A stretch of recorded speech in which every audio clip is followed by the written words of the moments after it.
పగలగొట్టబడితేనే ముత్యం, గాయపరచబడితేనే ముత్యం, ఇబ్బంది పెట్టబడితేనే ముత్యం, నష్ట పెట్టబడితేనే ముత్యం.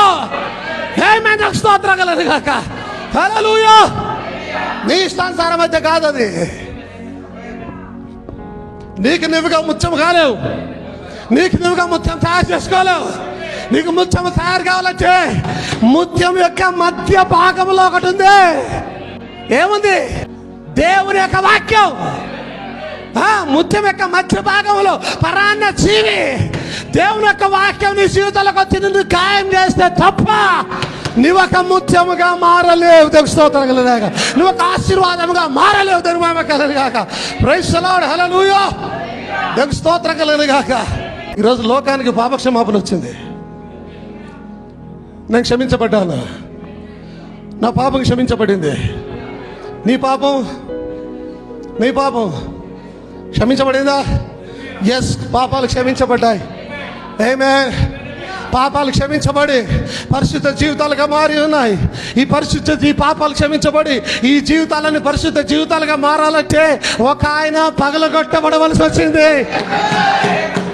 ఆయన ఎవరో తెలుసా నీకు? ఒక ఆయన పగలగొట్టబడడం ద్వారా, అందుకే తండ్రి అభిష్టమాయను ఆయనను నలగొట్టడానికి. అతను నలగొడుతూ ఉన్నప్పుడు తనలో ఉన్నటువంటి ఉత్సాహ రక్తముగా, పరిశుద్ధ రక్తముగా బయటకు వచ్చి నిన్ను పరిశుద్ధంగా తయారు చేస్తానది. ముళ్ళతో కూర్చోబడగా, బల్లెంతో పొడవబడగా, కరోనా దెబ్బలు కొత్తగా రక్తము బయటకు వచ్చి ఒక ఆయన నీ కోసము దున్నబడితే నువ్వు ఆశ్రయించబడ్డావు. ఒక ఆయన నీ కొరకు నలగొట్టబడితే నీ పాపాలు క్షమించబడ్డాయి.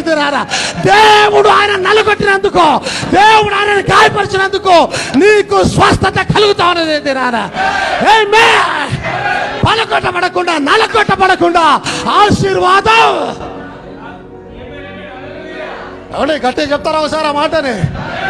పలగొట్టబడకుండా లేదు, రాదు.